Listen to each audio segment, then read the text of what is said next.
పెదకూరపాడు నియోజకవర్గం అమరావతిలో కార్మికులతో కలిసి అన్నా క్యాంటీన్ ప్రారంభించిన ముఖ్యమంత్రి చంద్రబాబు నాయుడు.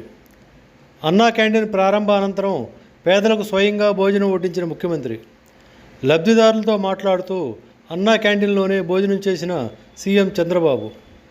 ఈ కార్యక్రమంలో పాల్గొన్న మంత్రి గొట్టిపాటి రవికుమార్, ఎంపీ శ్రీకృష్ణదేవరాయలు, స్థానిక ఎమ్మెల్యే భాష్యం ప్రవీణ్.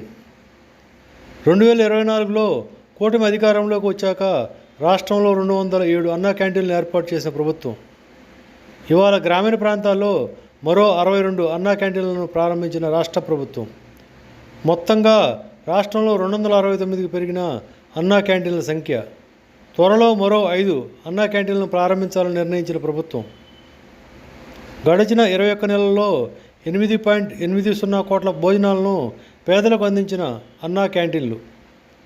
ప్రతిరోజు ఒక్కో అన్నా క్యాంటీన్లో సగటున 113 మందికి భోజన సదుపాయం. రాష్ట్ర వ్యాప్తంగా అన్నా క్యాంటీన్లో పేదలకు భోజన వసతి కోసం 243 కోట్లు వెచ్చించిన ప్రభుత్వం.